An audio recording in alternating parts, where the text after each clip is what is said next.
اب میں خطاب کے لیے ملتمس ہوں مرکزی جنرل سیکرٹری اصلاحی جماعت و عالمی تنظیم العارفین و چیف ایڈیٹر انٹرنیشنل ماہنامہ میرات العارفین بین الاقوامی مبلغ اسلام حضرت صاحبزادہ سلطان احمد علی صاحب جگر گوشہ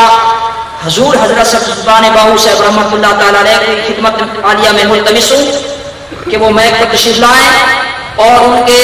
آنے سے پہلے ایک بیداری کا ثبوت دیتے ہوئے نعرے کا جواب دیجیے. نعرہ تکبیر! کھڑے ہو کر استقبال فرمائیے. نعرہ تکبیر!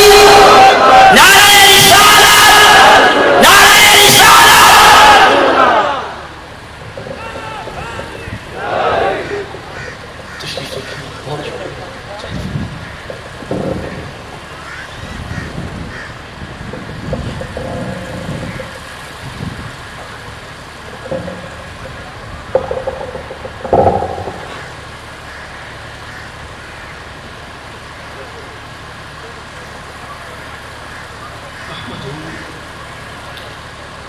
ونصلي على رسوله الكريم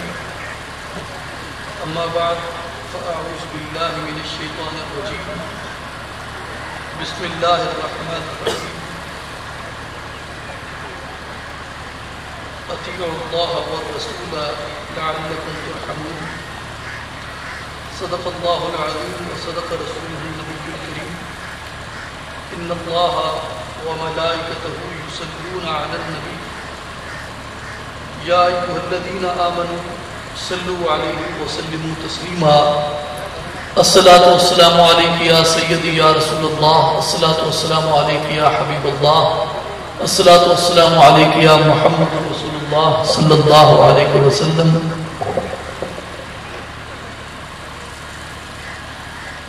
انتہائی واجب الاحترام معزز و محترم بھائیوں، بزرگوں اور ساتھیوں، السلام علیکم ورحمۃ اللہ وبرکاتہ. بندہ ناچیز، سب سے پہلے آپ تمام تشریف لانے والے مہمانوں کا، بزرگوں کا اور بھائیوں کا تہہ دل سے شکریہ ادا کرتا ہے کہ آپ اصلاحی جماعت اور عالمی تنظیم العارفین خاص تشریف لائے.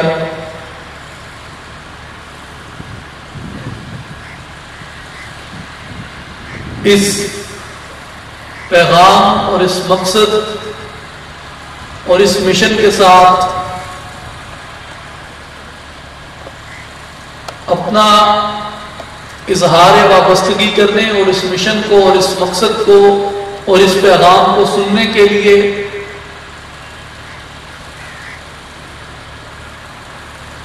کیونکہ آپ جانتے ہیں کہ اصلاحی جماعت اور عالمی تنظیم العارفین سلطان العارفین حضرت سلطان باہو رحمۃ اللہ علیہ کے آستانہ عالیہ سے چلنے والی ایک فکری اور علمی تحریک ہے جس کا مقصد عامت الناس کے اندر دعوت اللہ کی فکر کو اجاگر کرنا اور اس کے شعور کو بیدار کرنا ہے، اور مملکت خداداد پاکستان ملت اسلامیہ امت محمدیہ صلی اللہ علیہ وسلم اور عالم انسانیت کو، بنی نوع انسان کو جو چیلنجز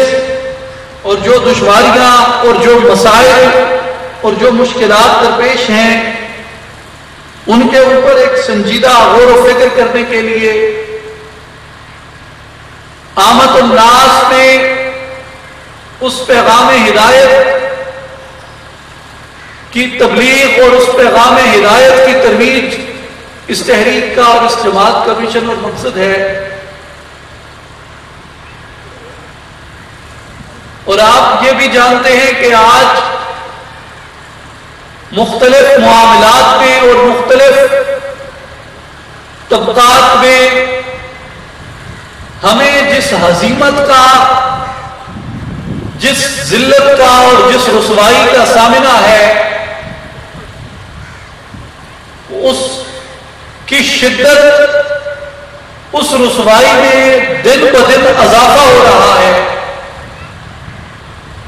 اور بطور قوم اور بطور ملت ہمارا سفر ترقی کی بجائے تنزلی کی طرف گامزن نظر آتا ہے، جبکہ اس میں ضرورت صبر کی بہت شدید ہے اور بہت زیادہ ہے کہ ہم اس بات کا جائزہ لیں کہ ہمارے اندر یہ تمام خرابیاں جو ملکی حوالے سے ہوں یا ملی حوالے سے ہوں یا انسانی حوالے سے ہوں،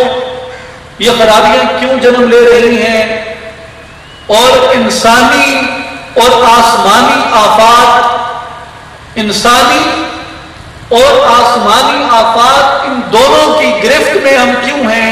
اور اللہ تبارک و تعالیٰ کا عذاب ہمیں اپنی لپیٹ میں کیوں لیے ہوئے ہے. آپ آسمانی آفات میں دیکھیے کہ جب بھی زلزلے آتے ہیں تو ہمارا سب کچھ تباہ ہوتا ہے، طوفان آتے ہیں، سیلاب آتے ہیں تو ہمارا سب کچھ بہہ جاتا ہے، بارشیں آتی ہیں تو وہ رحمت کی بجائے ہمارے اوپر زحمت بن جاتی ہیں، ہمارا سب کچھ بہہ جاتا ہے، غرق ہو جاتا ہے. اور انسانی آفات کی طرف اگر دیکھیں تو کسی بھی طاقت کو جب اپنی طاقت کو بڑھانے کی ضرورت پیش آتی ہے تو ہمارے سروں پہ آگ کو اور خون کو مسلط کیا جاتا ہے. جب کسی استعماری قوت کی معیشت کمزور ہوتی ہے تو ہماری معیشت کے اوپر حملہ کر کے، ہمارے قدرتی وسائل کے اوپر غصب لگا کے، ہمارے قدرتی وسائل پہ ڈاکہ ڈال کے وہ استعماری طاقتیں اپنی معیشت کو بہتر کرتی ہیں، اور ڈرون گرتے ہیں، گراتے ہیں بم کو، آگ کو، لوہے کو، اور بہاتے ہیں خون تو ہماری زمین کے اوپر، اور اندر سے اگر کچھ پھاڑا جاتا ہے، کچھ پھوڑا جاتا ہے تو اس میں بھی جانی نقصان ہمارا ہوتا ہے. نہ ہم آسمانی آفات سے محفوظ رہے، نہ ہم انسانی آفات سے محفوظ رہے.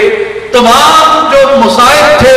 تمام جو مشکلات تھیں، تمام جو مصیبتیں تھیں، آج وہ ہمارے سر کے اوپر ہیں، آج وہ ہمیں اپنی گرفت میں لیے ہوئے ہیں. اور یہ وہ گھڑی ہے،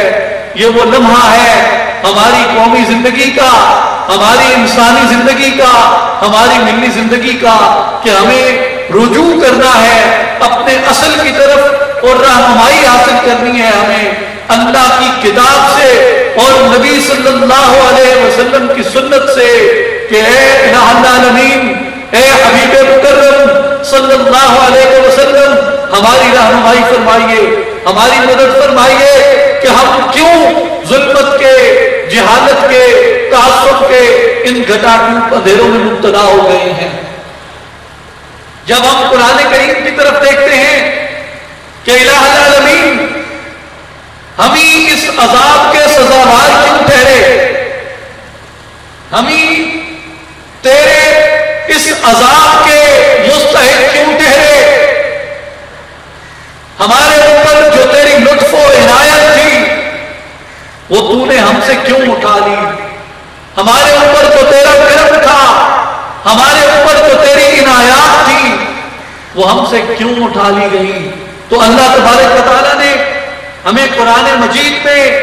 یہ واضح طور پر بتا دیا کہ یاد رکھو میں نے محبت کرنے کے معیار مقرر کر دیے، میں نے معیار مقرر کر دیے. اگر میرے معیار پہ پورے اترو گے، اگر میرے معیار اور میرے احکامات میں عمل تو میری محبت بھی تمہارے ساتھ ہوگی، میری عنایت بھی تمہارے اوپر ہوگی، میری لطف اور میری مہربانی اور میرا کرم بھی وہ تمہارے اوپر ہوگا۔ لیکن اگر میرے معیارات سے منحرف ہو جاؤ گے، اگر میرے احکامات سے روگردانی کرو گے، تو فرمایا پھر تم میری محبت کے مستحق نہیں ہو سکتے۔ الہ العالمین معیار کیا ہے، وہ احکام کیا ہے جن کے ذریعے ہم تیرے لطف اور تیرے کرم اور تیری مہربانی کے مستحق اور سزاوار ٹھہر سکتے ہیں۔ اللہ تبارک و تعالیٰ نے قرآن مجید میں فرمایا کہ قل اطیعوا اللہ والرسول فَأَن تُوَلَّوْا فَأَنَّ اللَّهَ لَا يُحِبُّ الْكَافِرِينَ، کہ یاد رکھو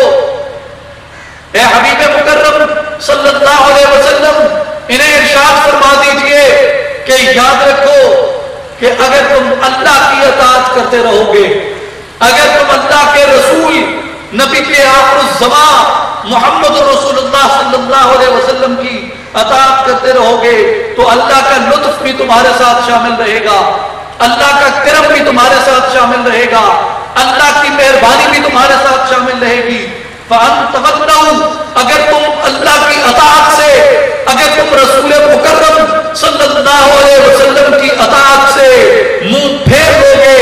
روگردانی کرو گے، ان کے احکامات کی نفی کرو گے، ان کے دیے ہوئے نظام کی حفاظت نہیں کرو گے، ان کے عطا کردہ اس نظام کو اپنا ضابطۂ حیات نہیں بناؤ گے، اپنی مملکت کا دستور نہیں بناؤ گے، اس قرآن کو اپنی مملکت کا آئین نہیں بناؤ گے، اس قرآن کو اپنی زندگی کا منشور،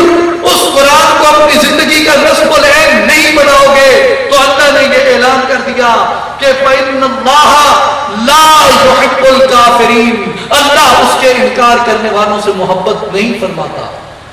اللہ اس سے انکار کرنے والوں کے اوپر اپنی شفقت اور مہربانی نہیں کرتا۔ اور میرے بھائیوں، میرے بزرگوں، ذرا غور فرمائیے، ذرا غور کیجئے کہ ہم نے اللہ کے حضور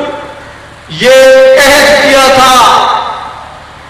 کہ الہ العالمین ہم جو قربانیاں دے رہے ہیں، ہم جو اپنے آباء و اجداد کو چھوڑ رہے ہیں، ہم اپنے آباء و اجداد کی قبروں کو چھوڑ رہے ہیں، ہم اپنے سرمائے کو، اپنی جائیداد کو، اپنی زمینوں کو، اپنے محلات کو، اپنی جمع پونجی کو چھوڑ رہے ہیں، اپنے سر کٹا رہے ہیں، اپنا خون پیش کر رہے ہیں، اپنی عزتیں لٹا رہے ہیں، اپنی عصمتیں لٹا رہے ہیں۔ کس لیے لٹا رہے ہیں؟ اس لیے لٹا رہے ہیں آپ کے اور میرے اجداد کا یہ اللہ سے وعدہ تھا کہ الہ العالمین جو مملکت تو ہمیں عطا کر رہا ہے، جو سلطنت تو ہمیں عطا کر رہا ہے، جو خطہ زمین تو ہمیں عطا کر رہا ہے، جو ملک تو ہمیں عطا کر رہا ہے، اس ملک کا نظام تیرے دین کے اوپر قائم ہوگا، تیرے کلمہ کے اوپر قائم ہوگا، لا الہ الا اللہ محمد رسول اللہ کے اوپر قائم ہوگا۔ اور میرے اور آپ کے اجداد نے یہ نعرہ لگایا تھا، میرے اور آپ کے اجداد نے یہ قسم کھائی تھی، میرے اور آپ کے اجداد نے یہ عزم کیا تھا، ہمارے اجداد نے، ہمارے آباء نے اللہ کے حضور یہ وعدہ کیا تھا کہ پاکستان کا مطلب کیا ہوگا؟ پاکستان کا مطلب لا الہ الا اللہ محمد رسول اللہ ہوگا۔ اور تبھی وہ کہتے تھے کہ پاکستان کا مطلب کیا؟ لا الہ الا اللہ۔ پاکستان کا مطلب کیا؟ پاکستان کا مطلب کیا؟ اس نعرے کے اوپر، اس عزم کے اوپر، اس وعدے کے اوپر ہم نے یہ مملکت حاصل کی تھی کہ جہاں پہ اللہ کی اطاعت ہوگی، جہاں پہ اللہ کے قرآن کی اطاعت ہوگی، جہاں پہ اللہ کے رسول صلی اللہ علیہ وسلم کی اطاعت ہوگی۔ لیکن جب ہم یہ حاصل کر چکے تو اس کے بعد ہم نے اپنے اوپر ایسے بالادست طبقات کو قبول کر لیا، ہم نے ایسے حکمرانوں کو قبول کر لیا جن کی زندگی کا نصب العین قرآن و سنت کا عملی نفاذ نہیں تھا، جن کی زندگی کا نصب العین اسلام کے اس عالمگیر اصول کو اس زمین کے اور قائد اعظم رحمت اللہ علیہ کے چلے جانے کے بعد ہم نے ان کے نظریے سے انحراف کیا اور پھر ہم نے یہ الزام لگایا کہ قائد اعظم تو ایک سیکولر پاکستان چاہتے تھے اور قائد اعظم تو ایک لادین ریاست چاہتے تھے. آپ اس بات ان کے اس نرغے میں نہ آئیے. 26 جنوری 1948 کو کراچی بار ایسوسی ایشن میں خطاب کرتے ہوئے قائد اعظم رحمت اللہ علیہ نے وہ کلا کہ اس جمع حبیب کو یہ کہا تھا, وہ کلا کہ اس قافلے کو یہ کہا تھا اور وہ کلا کہ اس مجلس میں یہ کہا تھا کہ یاد رکھیے یہ اسلام ہی ہے جس نے دنیا میں سب سے پہلے آزادی, مساوات اور حریت کی تعلیم دی ہے. آزادی, مساوات اور حریت کی بنیاد پہ اس نے ایک معاشرہ تشکیل دیا ہے. اور آج 1300 سال گزر جانے کے باوجود بھی اسلام کے وہ زندہ اصول اسی طرح زندہ ہیں, اسی طرح نافذ العمل ہیں جس طرح وہ زندگی کے اوپر آج سے 1300 سال قبل نافذ ہوتے تھے. مجھے بتائیے کیا یہ کسی سیکولر اور کسی لادین کا سٹیٹمنٹ ہے؟ علامہ اقبال رحمۃ اللہ علیہ جب یہ دیکھتے ہیں کہ خلافت عثمانیہ ٹوٹ چکی ہے اور خلافت عثمانیہ ٹوٹنے کے بعد ترکی کا رسم الخط عربی رسم الخط سے تبدیل کر کے لاطینی رسم الخط میں بدلا جا رہا ہے اور وہاں کے اسلامی نظام کو ختم کر کے وہاں پہ ایک لادین نظام لایا جا رہا ہے, وہاں پہ ایک سیکولر نظام لایا جا رہا ہے, تو علامہ اقبال رحمۃ اللہ علیہ ترک کو پکار کے کہتے ہیں, ترک ثبوتوں کو مخاطب کر کے کہتے ہیں کہ لا دینی اور لاطینی کس پیچ میں الجھا تو, دارو ہے ضعیفوں کا لا غالب الا ہوں. کہ لاطینی سے سیکولرزم سے تمہارا معاشرہ تبدیل نہیں ہوگا, دارو ہے ضعیفوں کا لا غالب الا ہوں. کہ ضعیفوں کا علاج لا الہ الا اللہ محمد رسول اللہ کے اندر رکھ دیا گیا ہے. جب ہم نے اللہ کی اس اطاعت کو قبول کرنے سے انکار کیا, جب ہم نے رسول اللہ صلی اللہ علیہ وسلم کے اس نظام کو اپنے معاشرے کے اندر نافذ کرنے سے, اپنے معاشرے کے اوپر اس کا عملی نفاذ کرنے سے جب ہم منحرف ہو گئے تو اللہ کا عذاب ہمارے سر پہ آ گیا. اور وہ مملکت جو لا الہ الا اللہ محمد رسول اللہ کی بنیاد پہ مارز وجود میں آئی تھی, وہ مملکت اسی نظریے سے منحرف ہو جانے کی وجہ سے 2 حصوں میں بٹ گئی. اور لوگ کہتے ہیں کہ اس کا سیاسی مسئلہ تھا, فلاں نے غداری کی, فلاں نے بغاوت کی, فلاں نے سیاسی غلطی کی. نہیں, کس آدمی نے پاکستان کے خلاف علم بغاوت بلند کیا تھا؟ وہ شیخ مجیب الرحمان. آپ تاریخ کا مطالعہ کیجئے, 40 میل سائیکل چلا کر حضرت قائد اعظم رحمت اللہ علیہ کے خطاب کو سننے کے لیے مسلم لیگ کے جلسوں میں جایا کرتا تھا. 1906 میں مسلم لیگ کی بنیاد ڈھاکہ میں پڑی, جس مسلم لیگ نے پاکستان بنایا. اور شیخ مجیب الرحمان 40 میل تک سائیکل چلا کے جذبے کے ساتھ تحریک پاکستان کا کارکن تھا اور قائد اعظم کے خطابات کو سننے جاتا تھا. اور وہ بنگالی قوم اس نظریے پہ ہمارے ساتھ آئی تھی کہ جس نظریے نے ہمارے درمیان قومیت کو اور نام و نسب کو ختم کر دیا اور ہمیں ایک لڑی میں پرو دیا کہ چاہے کوئی فارس کا تھا, چاہے کوئی شام کا تھا, چاہے کوئی قسطنطنیہ کا تھا, چاہے کوئی عجم کا تھا, چاہے کوئی عرب کا تھا, چاہے کوئی حبشہ کا تھا, چاہے کوئی افریقہ کا تھا, چاہے کوئی ہندی تھا, چاہے کسی بھی خطہ زمین سے تعلق رکھتا تھا, کسی بھی طبقہ زندگی سے تعلق رکھتا تھا, حضور رسالت مآب صلی اللہ علیہ وسلم نے ان کے درمیان تفریق کو, ان کے درمیان تقسیم کو ختم کر دیا اور انہوں نے کہا کہ تم ایک ملت بن گئے ہو، تمہارے درمیان کوئی نسلی برتری نہیں رہی، تمہارے درمیان کوئی نسلی برتری نہیں رہی۔ علامہ اقبال جاوید نامہ میں لکھتے ہیں، اس نظم کا عنوان ہے نوحہ ابو جہل در حرم کعبہ، کہ ابو جہل حرم کعبہ میں بیٹھ کے نوحہ کرتا ہے، حضور رسالت مآب صلی اللہ علیہ وسلم کے دین پہ نکتہ چینیاں کرتا ہے، اور اپنی اس عرب برتری کے لٹ جانے کا مرثیہ گاتا ہے۔ اقبال کہتا ہے کہ ابو جہل نے وہ نوحہ کیا کیا اور ابو جہل نے کیا کہا؟ ابو جہل کہتا ہے کہ مذہب قاطع ملک و نسب، مذہب قاطع ملک و نسب، کہ محمد صلی اللہ علیہ وسلم، محمد کا دین ملک اور نسب کو ختم کرتا ہے، جغرافیائی اور نسبی بنیادوں کو مٹا دیتا ہے۔ اب قریش و منکرت فضل عرب، خود قریشی ہے، خود عرب کے اعلیٰ خاندان سے ہے، وہ منکرت فضل عرب، لیکن اجمی کے اوپر عربی کی فضیلت کو نہیں مانتا، وہ کہتا ہے کہ بطور انسان تم برابر ہو۔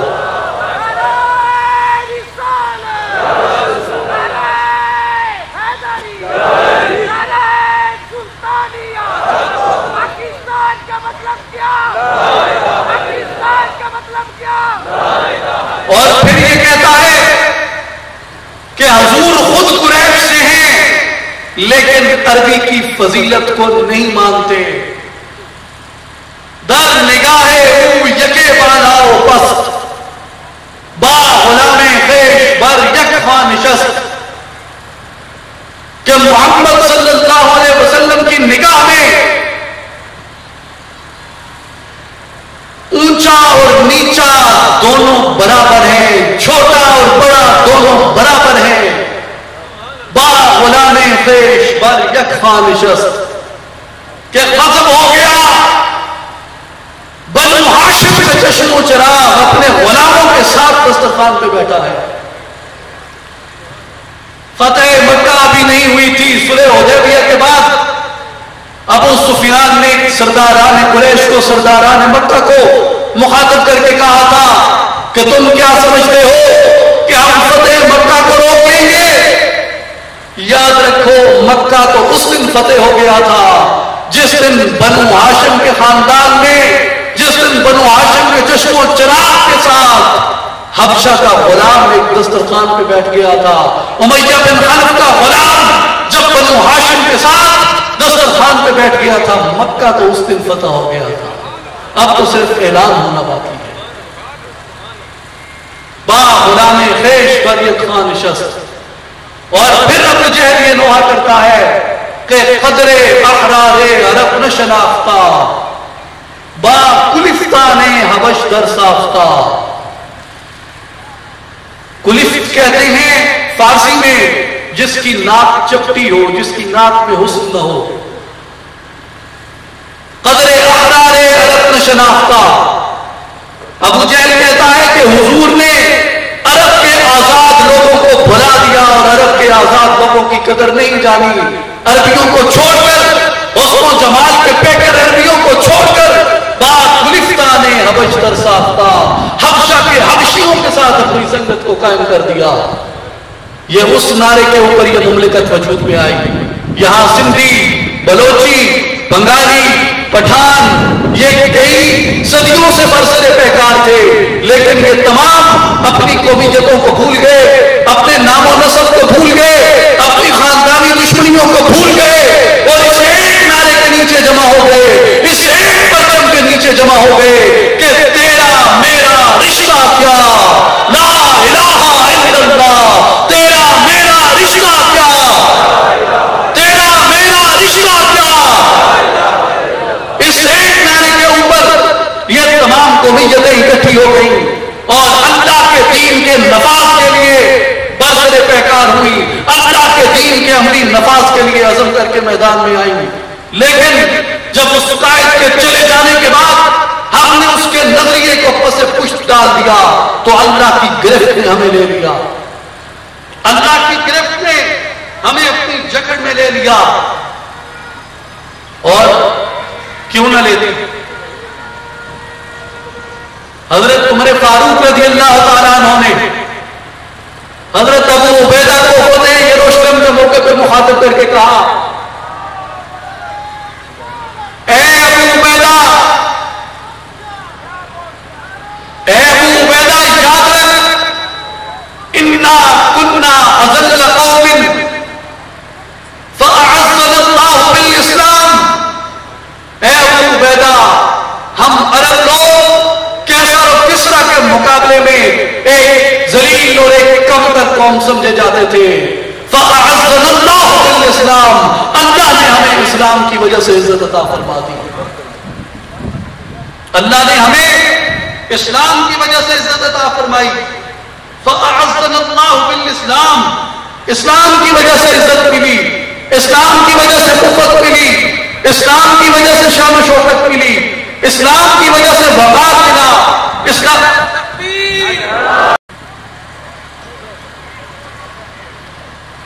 اور آج کے اس پیغام کی اصلاحی جماعت و عالمی تنظیم العارفین کے پلیٹ فارم سے یہی دعوت لے کے آپ تشریف لائے ہیں۔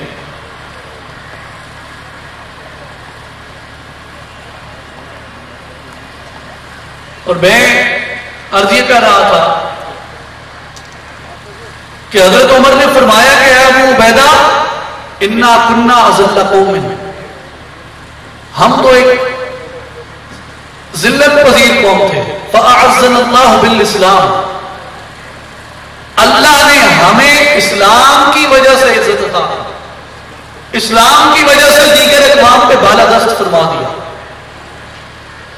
پھر فرمایا فَمَهْمَا نَطْلُبُ الْعِزَّ بِغَيْرِ مَا أَعَزَّنَا اللَّهُ بِهِ أَذَلَّنَا اللَّهُ۔ اے ابو عبیدہ، ہمیں قوت اسلام کی وجہ سے ملی، اگر ہم اس اسلام کو چھوڑ دیں گے، اگر ہم اسلام کے بغیر کسی عزت کی طلب کریں گے تو یاد رکھ اللہ تبارک و تعالی ہمیں پھر رسوا کر دے گا۔ ہمیں اللہ نے دو استعماروں کی غلامی سے نجات عطا کی، ایک برطانوی استعمار کی غلامی سے نجات عطا کی، دوسرا گاندھی سامراج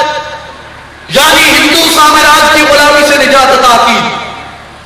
اور کس بنیاد پہ نجات عطا کی؟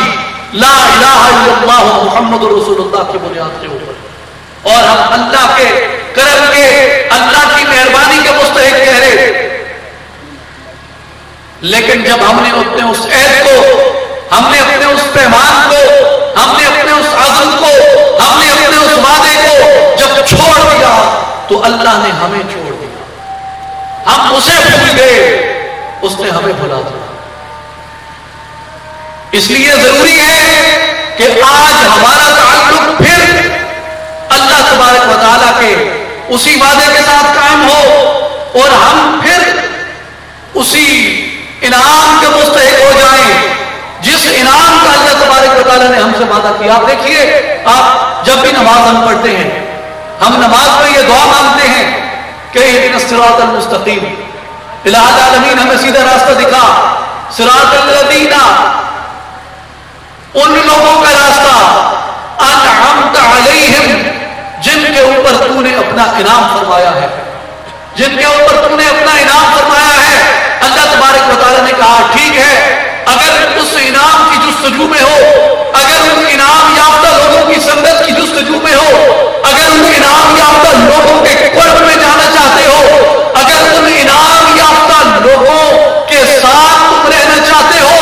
اور ان کے راستے کو اپنانا چاہتے ہو، تو فرمایا من یطع اللہ والرسول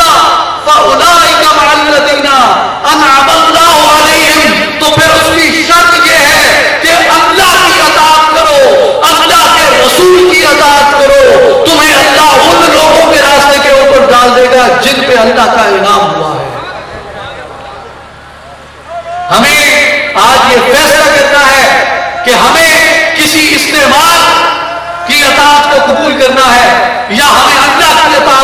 قبول کرنا ہے. ہمیں استعمار کے بنائے ہوئے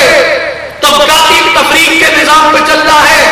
طبقاتی استحصال کے نظام پہ چلنا ہے, یا ہمیں اللہ کے عطا کیے ہوئے اس دین کے اوپر چلنا ہے جس دین نے ہمیں عزت عطا کی, جس دین نے ہمیں حرمت عطا کی, جس دین نے ہمیں وقار عطا کیا, جس دین نے ہمیں سربلندی عطا کی, جس دین نے ہمیں سرفرازی عطا کی, جس دین نے ہمیں عروج عطا کیا. یہ فیصلہ آج ہم نے کرنا ہے, اور اسی فیصلے کی بنیاد پہ کل ہمیں اللہ تبارک و تعالیٰ کی بارگاہ کے اندر پیش ہونا ہوگا کہ ہم جو فیصلہ کریں گے وہی فیصلہ کل ہمارے اعمال میں لکھ دیا جائے گا, اور اللہ کے حضور ہمیں پیش ہونا ہوگا اس کے اوپر. اور حضرت عمر فاروق امیر المومنین رضی اللہ تعالیٰ عنہ آپ فرماتے ہیں کہ لوگوں یاد رکھو, اگر اللہ کے حکم سے تم پھر گئے, اللہ کے حکم سے تم نے منہ موڑ لیا, تو پھر تمہارا بڑا کڑا احتساب کیا جائے گا. حاسبوا انفسکم قبل ان تحاسبوا, کہ اپنے عمل کا حساب کر لو اس سے پہلے کہ تمہارا احتساب کیا جائے. وَازِنُوا قبل ان توزنوا, اپنے اعمال کو ناپ لو, اپنے اعمال کو تول لو اس سے پہلے کہ اللہ کی عدالت میں تمہارے اعمال تولے جائیں, اس سے پہلے کہ اللہ کی عدالت میں تمہارے اعمال کا وزن کیا جائے.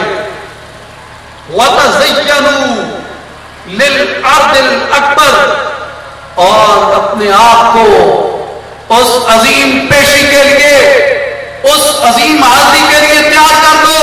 جب اللہ کی عدالت میں تمہیں کھڑا ہونا ہوگا اور اللہ کی عدالت میں تمہیں جا کے جواب دینا ہوگا کہ الہ العالمین میں کیا کر کے آیا ہوں. میرے نوجوان ساتھیوں, ہم کس چیز کے اوپر, کس چیز کے انتظار میں بیٹھے ہیں کہ ہم کب اپنے عمل کی اصلاح کریں گے, ہم کب اللہ کے قرآن کے اوپر توجہ دیں گے, ہم کب اللہ کی کتاب پہ توجہ دیں گے, ہم کب رسول صلی اللہ علیہ وسلم کے احکامات پہ توجہ دیں گے, ہم کس وقت کے, کس گھڑی کے انتظار کے اندر ہیں.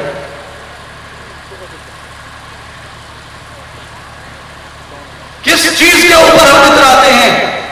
ان جوان دھڑکنوں کے اوپر, ان جوان بلبلوں کے اوپر, تو ان کی حیثیت کیا ہے, اس وجود کی, اس جوانی کی, اس عمر کی حیثیت کیا ہے؟ یہ تو کچے دھاگے کے اوپر قائم ہے اس کی بنیاد. ایک جو اوپر کی طرف آتا ہے, ایک جو نیچے کی طرف جاتا ہے, جس دھاگے کو آپ سانس کہتے ہیں. جب اس کی وہ جسے ہم تند کہتے ہیں, جب وہ تند ٹوٹ گئی تو اوپر کا اوپر رہ جائے گا, نیچے کا نیچے رہ جائے گا, اور انسان کی یہ عمارت دھڑام سے گر جائے گی. اور وہی جو آج ہمیں پھولوں میں تول کے رکھتے ہیں, جو آج ہمیں محبت اور وقار دیتے ہیں, وہی اپنے ہاتھوں میں, اپنی مٹھیوں میں خاک لے کے کھڑے ہوں گے کہ جا تجھے زندگی بھر کی محبت کا صلہ دوں. یہ مٹھی بھر خاک تیری محبت کا صلہ ہے, یہ مٹھی بھر خاک ہماری زندگی بھر کے تعلق کا صلہ ہے, یہ لے جائے.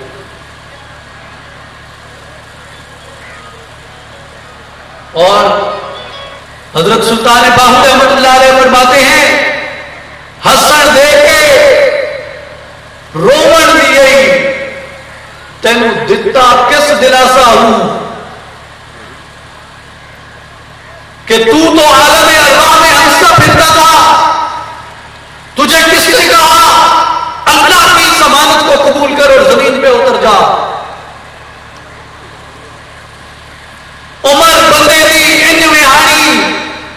جویں پانی وچ پتاسا ہوں, کہ بندے کی زندگی اس طرح سے گزر جاتی ہے جس طرح پانی کے اندر پتاسے کو ڈال دو تو وہ پتاسا پانی میں حل ہو جاتا ہے, وہ پانی میں گھل جاتا ہے, اے بندے غور کر، تیری عمر گھل رہی ہے، دنیا کے اس پانی میں تیری عمر کا پتاسا گھل رہا ہے۔ ہم یہ کہتے ہیں کہ جب بچہ پیدا ہوا تو وہ زندگی کی طرف جانا شروع ہو گیا۔ صوفیاء کرام فرماتے ہیں نہیں، حضور کی حدیث ہے الانفاس معدودۃ، اللہ نے سانس گن دیے ہیں، ہر سانس کے نکلنے کے بعد تو زندگی کے قریب نہیں، تو موت کے قریب ہوتا جاتا ہے۔ ایک ایک سانس گزرتا جاتا ہے تو موت کے قریب ہوتا جاتا ہے، ایک ایک سانس کا ضیاع تجھے موت کے قریب لے جاتا ہے۔ کیوں؟ کہ اللہ نے سانسیں گن کے رکھتی ہیں بندے کے اندر۔ سوڑی سامی سٹ گجیسن پر نسک سے پاسا ہوں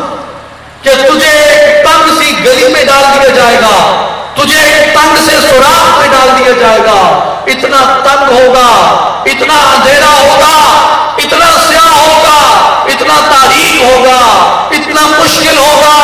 اتنا تنگ ہوگا، اتنا چھوٹا ہوگا وہ سوراخ، وہ قبر اتنی چھوٹی ہوگی کہ تو اس میں اپنے پہلو کو بدل نہیں سکے گا۔ سوڑی سامی سٹ گجیسن پر نسک سے پاسا ہوں، صاحب تے تو لیکھا منسی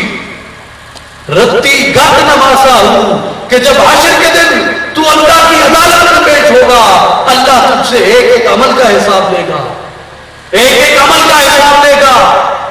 اور صرف یہ نہیں کہ اللہ تبارک و تعالیٰ ایک ایک عمل کا حساب لے گا، وہ پوچھے گا اور تو بتائے گا، اس کے اوپر معیار مقرر نہیں کیا، بلکہ یومئذ تحدث اخبارہا، کہ وہ ہر چیز کو اگل دے گی، وہ زمین ہر چیز کو بتا دے گی۔ حضور رسالت مآب صلی اللہ علیہ وسلم نے اپنے صحابہ سے فرمایا اتدرون ما اخبارہا، تم جانتے ہو کہ وہ خبریں کیا ہوگی، تم جانتے ہو کہ وہ کیا چیز کو اگل دے گا۔ صحابہ کرام عرض کرتے ہیں کہ یا رسول اللہ صلی اللہ علیہ وسلم آپ ارشاد فرمائیے وہ خبریں کیا ہیں اور وہ کیا چیز اگل دی جائے گی۔ حضور رسالت مآب صلی اللہ علیہ وسلم نے فرمایا ان اخبارها ان تشهد على كل عبد بما عمل على ظهرها، کہ زمین پر، زمین کی پشت پر، زمین کے سینے پہ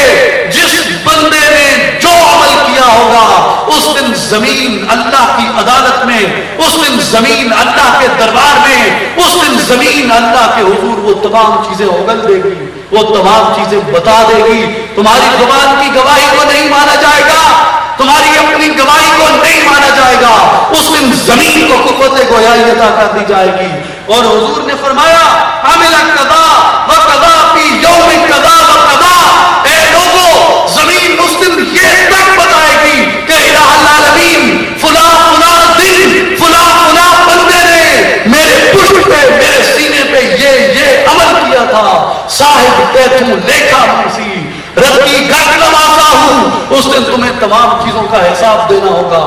اس دن تمہیں تمام چیزیں بتانی ہوگی، تم نہیں بتاؤ گے یہ زمین بولے گی، تم نہیں بولو گے تمہارے اعضاء گفتگو کریں گے، تم نہیں بولو گے تمہارا چمڑا گفتگو کرے گا، تم نہیں بولو گے تمہارے ہاتھ پاؤں گفتگو کریں گے۔ اللہ تبارک و تعالیٰ نے قرآن کریم میں ہمیں یہ بتا دیا کہ یاد رکھو اس دن بڑا سخت حساب ہوگا تمہارا، بڑی سخت گرفت ہوگی تمہارے اوپر۔ اليوم نختم على افواہہم وتکلمنا ایدیہم، کہ اس دن تمہاری زبانوں پہ، تمہارے منہ پہ مہریں لگا دی جائیں گی، اور اس دن تمہارے ہاتھوں کو کلام کرنے کی طاقت دے دی جائے گی۔ وَتَشْهَدُ أَرْجُلُهُمْ بِمَا كَانُوا يَكْسِبُونَ، اس دن تمہارے پاؤں تمہارے گواہی دیں گے کہ الہ العالمین اس بندے نے کیا کیا عمل کیا ہے، اس بندے نے کیا کیا فعل کیا ہے، اس بندے نے کس کس چیز کے اوپر توجہ دی۔ اور اللہ تعالیٰ پوچھے گا کہ اے بندے جب میرے دین پہ کڑا وقت تھا، جب میری کتاب پہ کڑا وقت تھا، جب میری کتاب کے اوراق کو زمین پہ بچھا کے اس پہ مغرب کی رقاصائیں رقص کرتی تھی، جب میری کتاب کو آگ میں جلایا جاتا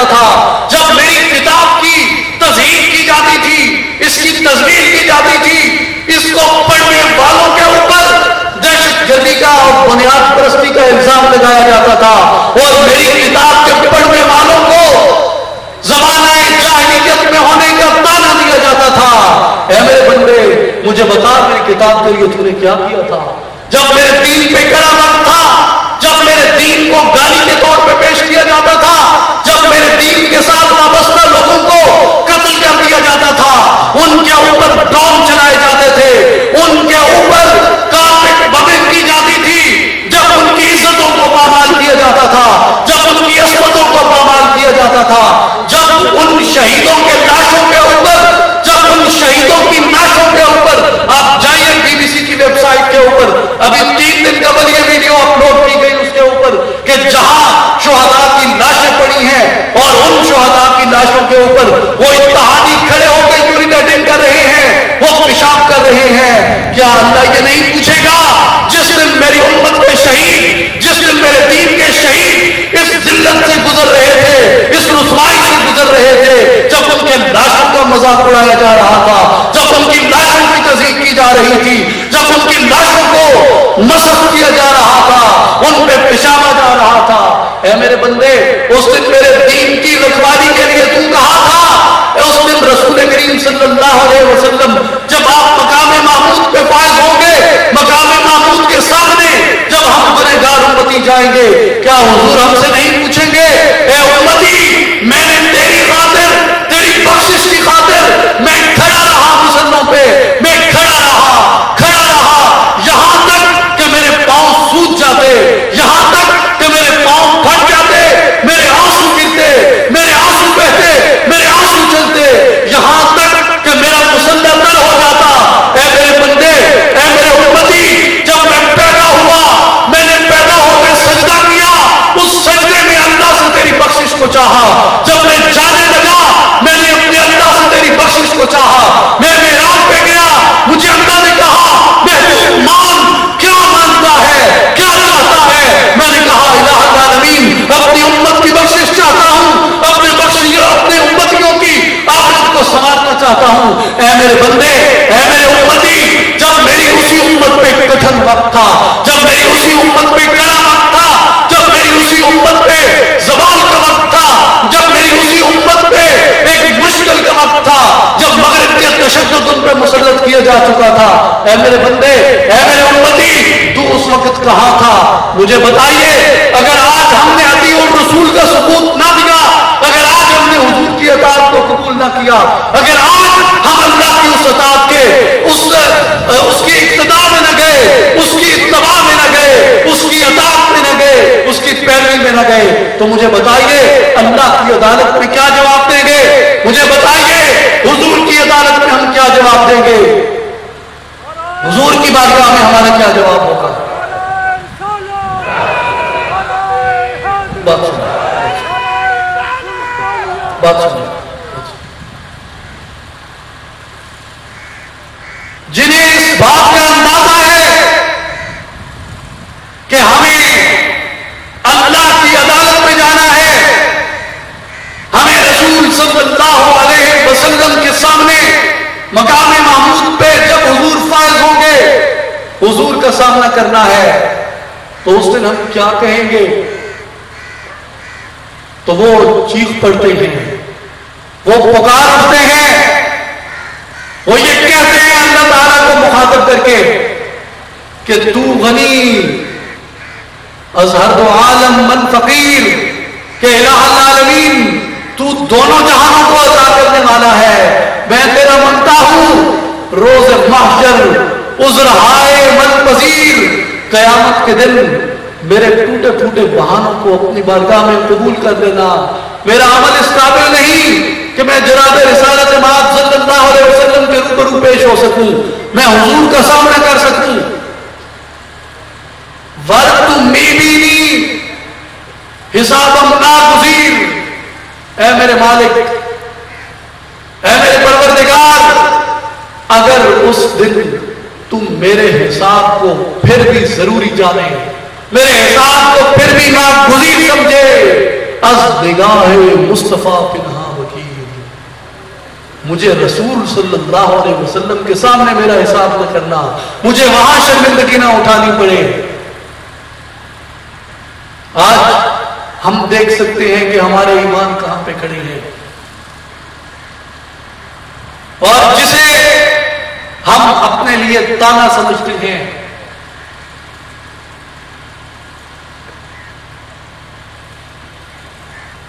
کہ خلافت علی منہاج النبوہ، اللہ کا نظام، اللہ کے دین کا نظام، جب ہم یہ کہتے ہیں تو ابلیس کانپ اٹھتا ہے، ابلیس لرز جاتا ہے. کیوں؟ کہ دنیا کے تمام نظریات گو فکر خدا داد سے روشن ہے زمانہ، آزادی افکار ہے ابلیس کی ایجاد. دنیا کے دیگر تمام نظام اسی ابلیس نے اپنے نظام کو محکم اور مستحکم کرنے کے لیے تشکیل دیے. لیکن دین اسلام، نظام اسلامی، نظام دین، یہ وہ نظام ہے جسے اللہ نے تشکیل دیا، جسے اللہ کے رسول صلی اللہ علیہ وسلم نے تشکیل دیا.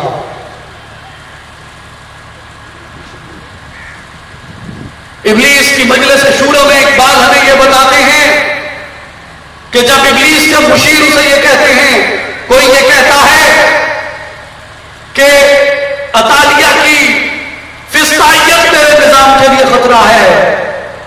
پھر کوئی مشیر کہتا ہے کہ نہیں، روس کی اشتراکیت اور ان کا نظام مساوات تیرے لیے خطرہ ہے. ابلیس کہتا ہے نہیں، کب ڈرا سکتے ہیں مجھ کو اشتراکی کوچگر، یہ اشتراکی بیکاری مجھے نہیں ڈرا سکتے. ابلیس کے مشیر استفسار کرتے ہیں کہ ابلیس پھر تجھے کس نظام سے خوف ہے، پھر تجھے کس نظام سے خطرہ ہے؟ ابلیس کہتا ہے خطر مجھ کو اگر کوئی تو اس امت سے ہے جس کی خاکستر میں اب تک ہے شرار آرزو. خال خال اس قوم میں اب بھی نظر آتے ہیں، وہ کرتے ہیں اشک سحرگاہی سے جو ظالم وضو. جب آپ نظام دین کی بات کریں گے، جب آپ نظام مصطفیٰ کی بات کریں گے، جب آپ نفاذ شریعت کی بات کریں گے، تو وہ یہ کہیں گے کون سے مذہب کی، کون سے مسلک کی شریعت، کون سے مسلک کی فقہ؟ اس کا جواب میں نہیں دے سکتا، کیونکہ اس کا جواب میرے ملک کے بانی نے، حضرت قائد اعظم محمد علی جناح رحمت اللہ علیہ نے اس کا جواب دیا اور یہ کہا کہ پاکستان میں اسلامک آئیڈیالزم کا نظام ہوگا، ملائیت کا نظام نہیں ہوگا.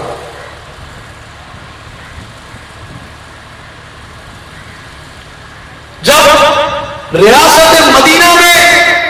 اس نظام کو نافذ کیا گیا تو اس وقت تمام مسالک تو ہی نہیں، مسالک تو تھے ہی نہیں، تمام مذاہب کو برابر اکاموڈیٹ کیا گیا، اور میثاق مدینہ اس بات کی گواہی دیتا ہے. اس لیے آج ہمیں اس عمل کی ضرورت ہے کہ ہم حضور رسالت مآب صلی اللہ علیہ وسلم کی اس سنت کو، حضور کے اس دین کے نفاذ کے لیے قائم کرنے کی صحیح کہیں. اور میں آخر میں آپ سب بھائیوں کو اس مقرر کر دیا ہے، جب عشق سکھاتا ہے آداب خدا کا ہی کھلتے ہیں غلاموں پر اسرار شہنشاہی. اور وہ امیر المومنین ہیں، پھر وہ عمر بن خطاب ہیں جو دین کو مخاطب کر کے لکھتے ہیں کہ اے نیل مصر، اگر تو اپنی مرضی سے بہتا ہے فلا حاجتا، پھر تیری ضرورت نہیں، نہ بہ، رکا رہ. لیکن اگر تو اللہ کے حکم سے بہتا ہے فاجر بسم اللہ، پھر اللہ کے نام سے چل. اور تاریخ بتاتی ہے کہ دریائے نیل اپنے معمول کے بہاؤ سے 6 گز بلند بہا.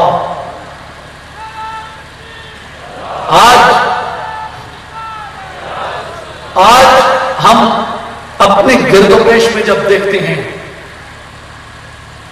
اس چنگاری کو جلانے کی بڑی شدت سے ہمیں ضرورت ہے کہ جو چنگاری جلے بغیر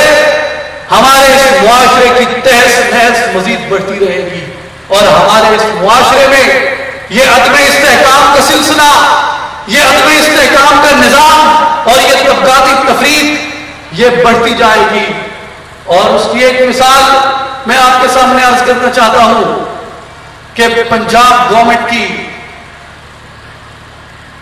رپورٹ یہ کہتی ہے، آفیشلی فگرز اس کے جو دیے گئے، کہ پنجاب کی، میں پوری ذمہ داری کے ساتھ یہ بات کر رہا ہوں، اور یہاں پہ اس رپورٹ سے واقفیت رکھنے والے احباب بیٹھے ہیں، کہ پنجاب کی 17% خواتین معاشرتی ناہمواری کی وجہ سے بے راہ روی کا شکار ہو جاتی ہیں۔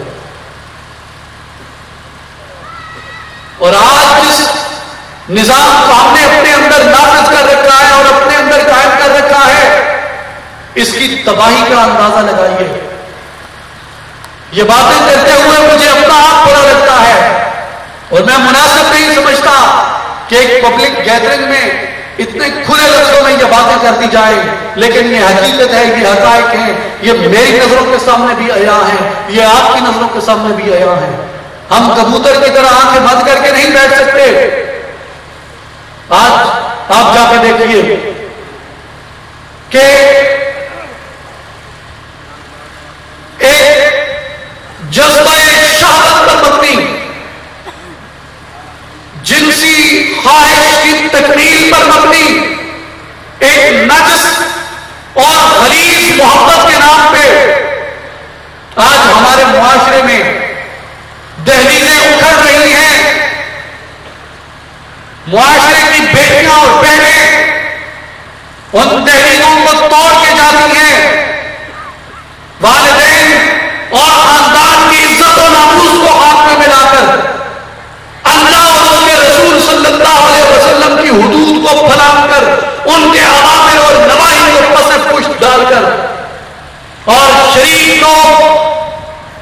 ان کی پگڑیاں اچھالی جاتی ہیں، اور لوگ عزتیں بچانے کی خاطر، اپنا منہ چھپانے کی خاطر خودکشیاں کرتے پھرتے ہیں۔ کون سا طبقاتی نظام اور کون سا مغربی معاشرہ ہم یہاں پہ نافذ کر رہے ہیں؟ مجھے یاد ہے کہ جب علماء کرام جا کے لوگوں کو یہ بتاتے تھے کہ یہ جدل کے نام پہ ذلت آ رہی ہے، یہ فیشن کے نام پہ لعنت آ رہی ہے، اس وقت ہم کہتے تھے کہ مولوی کو کیا پتا، یہ تو بیک ورڈ آدمی ہے۔ آج پھر اس چیز کو سنبھالو،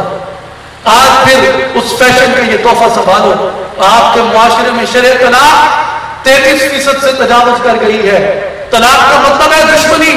طلاق کا مطلب ہے تعصب، طلاق کا مطلب ہے عداوت، طلاق کا مطلب ہے ایک مستقل تشدد۔ آپ کا 33% معاشرہ اس مستقل تشدد کی لپیٹ میں ہے، آپ کا 33% معاشرہ اس دشمنی کی آگ میں جل رہا ہے، آپ کا 33% معاشرہ اس مسلسل تشدد کی آگ میں جل رہا ہے۔ قبول ہے تو پھر مان لیں، اگر نہیں قبول تو پھر اس نظام کی اتباع کریں جو اللہ کا قرآن بتاتا ہے اور جو نبی صلی اللہ علیہ وسلم کی احادیث مبارکہ سے ہمیں ملتا ہے۔ میرے نوجوان ساتھیوں، اصلاحی جماعت اسی اذان کو دینے کے لیے نکلی ہے کہ حی علی الفلاح، آؤ فلاح کی طرف، آؤ فلاح کی طرف۔ اصلاحی جماعت اور عالمی تنظیم اللہ عارفین کی یہ تقریب آج اسی دعوت کو آپ تک پہنچانے کے لیے اور اس عزم سے اپنی تجدید کرنے کے لیے منعقد ہوئی ہے کہ جو عزم ہمارے اور آپ کے آباء و اجداد نے کیا تھا کہ پاکستان کا مطلب کیا، لا الہ الا اللہ، اور تیرا میرا رشتہ کیا، لا الہ الا اللہ۔ آج اسی عزم سے تجدید کرنے کے لیے اور مغرب کے اس استعمار کو، مغرب کی اس عسکری اور اس کی ثقافتی جلغار کو آج پیچھے دھکیلنے کے لیے ہمیں ضرورت ہے کہ ہم اللہ کے رحم کے طالب بن جائیں، ہم اللہ کے کرم کے طالب بن جائیں، اور وہ اسی صورت میں ہو سکتا ہے کہ اطیعوا اللہ والرسول لعلکم ترحمون، اللہ اور اس کے رسول صلی اللہ علیہ وسلم کی اطاعت کو قبول کرو، تم پر رحم کیا جائے گا۔ اگر تم اللہ اور اس کے رسول کی اطاعت سے منہ موڑ لو گے تو ان اللہ لا يحب الکافرین، اللہ انکار کرنے والوں سے محبت نہیں کرتا، ان پہ اللہ کا عذاب طاری ہوتا ہے، ان پہ اللہ کی گرفت آ جاتی ہے۔ آج میں یہی دعوت آپ تمام بھائیوں کو اور بزرگوں کو پیش کرتا ہوں کہ آئیے اصلاحی جماعت اور عالمی تنظیم العارفین کے اس مشن کے، اس مقصد کے، اس پیغام کے شانہ بشانہ ہم آگے بڑھیں اور اس اذان کو بلند کریں، وہی اذان جس سے ابلیس کا وجود درستہ ہے، جس سے ابلیس کا نظام درستہ ہے، کہ وہ سحر جس سے لرزتا ہے شبستان وجود ہوتی ہے بندہ مومن کی اذان سے پیدا۔ اگرچہ بت ہیں جماعت کی آستینوں میں، ہمیں ہے حکم اذان لا الہ الا اللہ، وآخر دعوانا ان الحمدللہ۔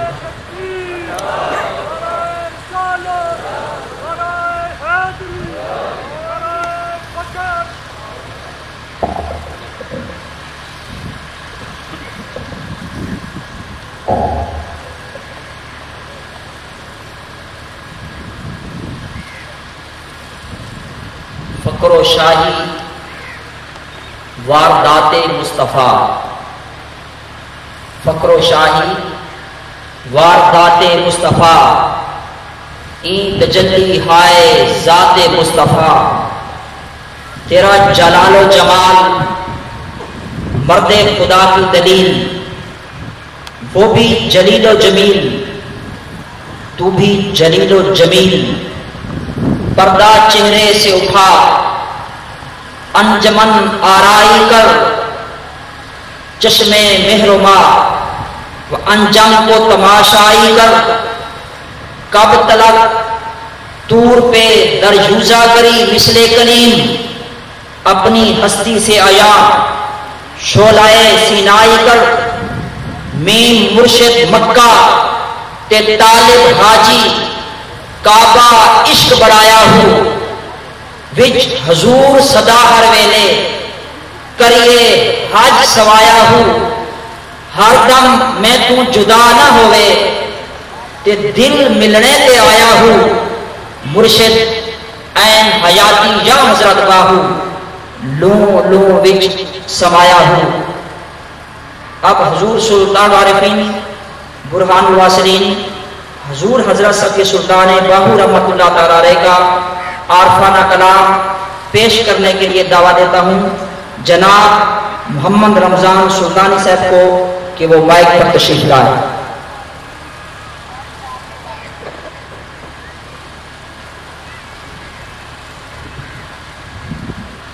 صلی اللہ علیہ یا رسول اللہ وسلم علیک یا حبیب اللہ۔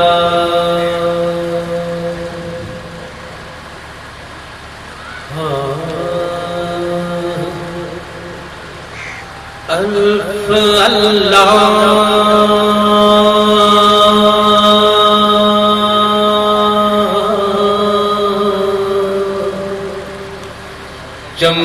چمبیلی بوٹی مرشد من میرے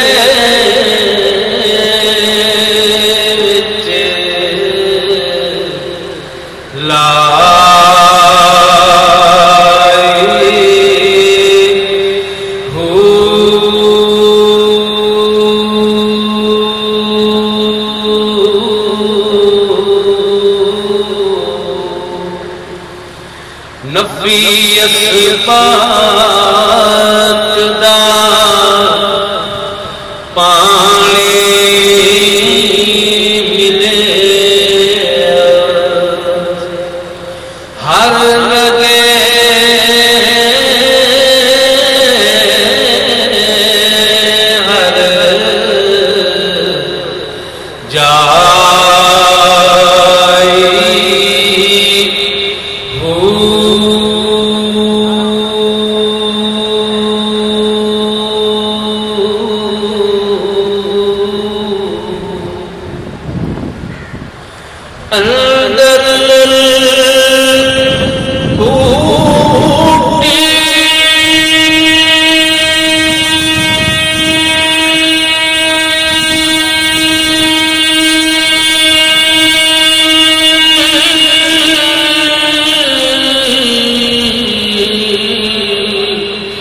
مشک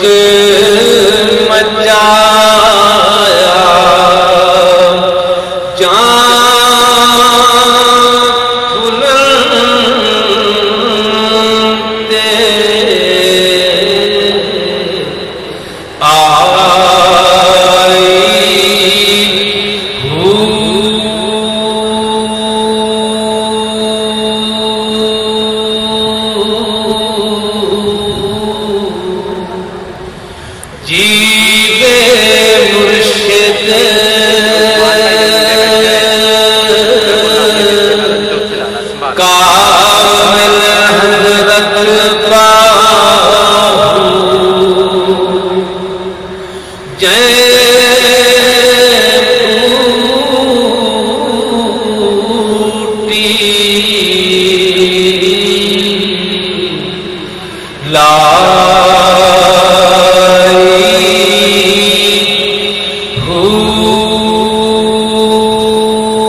معزز سامعین کرام،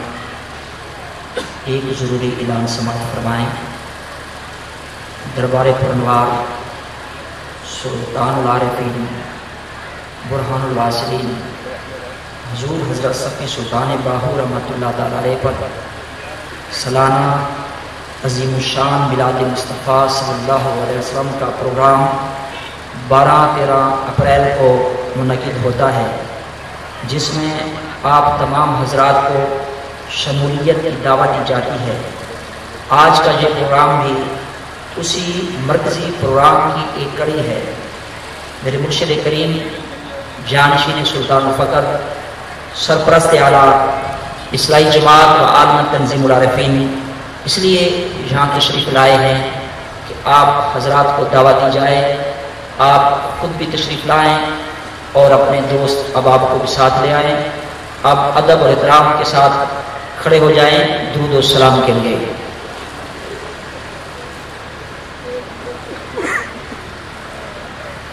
مصطفیٰ جانے رحمت داد و سلام شمعِ ہدایت پیدا و سلام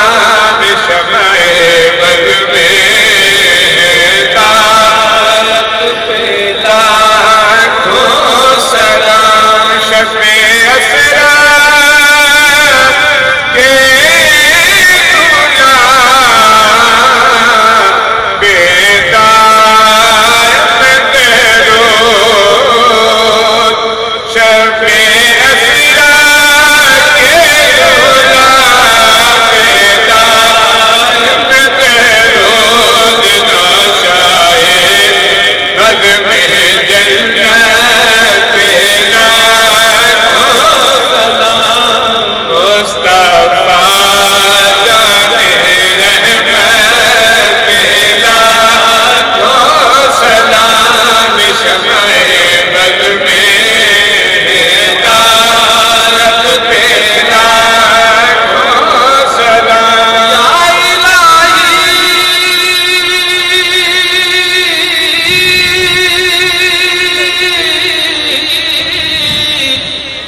سلام